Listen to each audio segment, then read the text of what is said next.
Hey Monica and Rachel, I forgot to tell you I was fired from the spas and masseuse 6 months ago, so I decided to go back to school. I'm majoring in chemical engineering. What does that even mean? Wait, I majored in chemical engineering before going to culinary school. Have you done a momentum balance yet?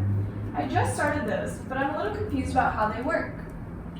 Oh, momentum. Isn't that the theme for Spring 1994 Fashion Week? No, it's way more important than that. Momentum is the product of an object's mass and velocity. It's a central tenet of transport phenomena. So far we have learned that stress is defined as the force per unit area, and strain is the deformation resulting from this force. We also learned about viscosity, which is a fluid's resistance to flow. Wait, the beautician at the salon told me that the wax that they use is extremely thick, which means it's really viscous, almost like honey. That's right, Rachel, especially in comparison to something like water, which is not viscous at all. However, both honey and water are Newtonian fluids, which means that the viscosity is constant with changes in stress applied to the liquids. Sir Isaac Newton, I remember him from high school. Big hair, even for the 80s. Oh wait, I just remembered that I know that the no-slip condition is when a fluid on the surface moves at the same velocity as that surface, but I'm a little confused about how they all come together for a shell balance. That sounds easy. I should have majored in chemical engineering. Okay, looks like you nailed down the basics. I just cleaned, and there's water flowing down the dish rack, so let's do a momentum balance on it. We don't have to clean more, right?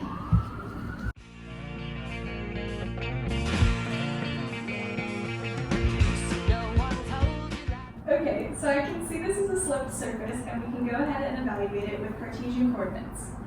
I can design a diagram with my new software from work. So this is a drawing of a fluid flowing down an inclined plane of length L and the representation of the shell of thickness delta x. Great, so when we take a momentum balance, we evaluate it over a thin shell that represents the whole drawing rack. To do this, we only look at a rectangular slice of the water. We already know viscosity is constant, and that the water is only flowing down the dish rack in one direction. There are a few other things we can assume. You know what they say about assuming? It makes things easier. Can't we assume that the water has a constant density because it's an incompressible fluid, and that this is running at steady state since there are no changes over time? That's right, Phoebes. The last assumption we can make is that the flow down the dish rack is only imparted in the x direction. So have we started solving the problem yet? No, but I remember the first real step is to make a momentum balance.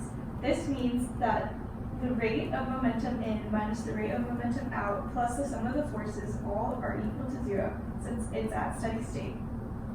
So momentum is a combination of molecular and convective forces. Isn't convective like convection oven? Like an easy bake oven? No, Rach, isn't convective describing bulk fluid flow, like how fluid pushes against itself going down the dish rack? Yes, Phoebe, that is right. Convective forces are found using this equation.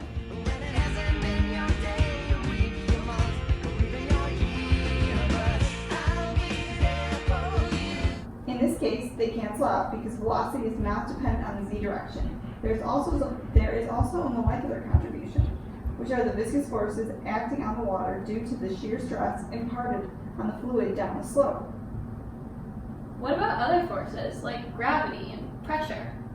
That's right, there is gravity being applied at the angle of our inclined dish rack as fluid goes down the slope, but there is no pressure difference since the entire system is open to the air. Let's just write all this out, because now I'm thinking that this isn't so easy. Okay, so we established that there is no pressure and that the convective forces cancel out. We are left with the molecular forces and gravity. First, let's divide everything by the unit volume of our small slice. Wow, look at how much cancels out. And look at the molecular forces look like a slope. So how do we solve for stress? If you take the limit as x approaches 0, then we end up with the differential equation. Then we can integrate it and solve for stress. Oh, calculus? There was a cute guy in my freshman class, so I may have failed. Wait, so after I integrated, I got this. What am I supposed to do with C1? Phoebes, remember the no-slip condition? Well, now it comes into play with our boundary conditions in order to solve. Oh wait, doesn't no-slip not apply to a liquid-gas interface? So the stress at the lunar and air boundary is 0? Yes, that makes it easy. And we can throw away C1 like last season's handbags.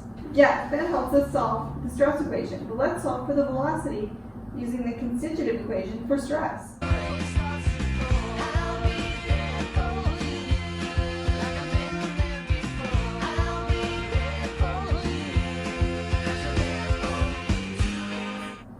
Shoot, we have to integrate again, which gives us another constant.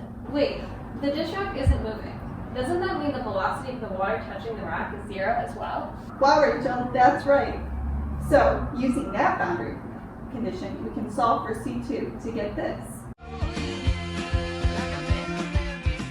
So our final velocity equation is this.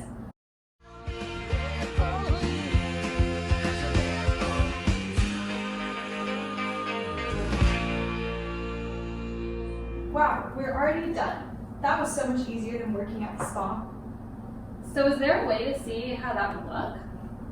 Yes, we can draw a velocity profile to mimic the velocity of the water flowing down the dish rack. See, our velocity is 0 on the dish rack, but at the liquid-gas interface, it is the fastest.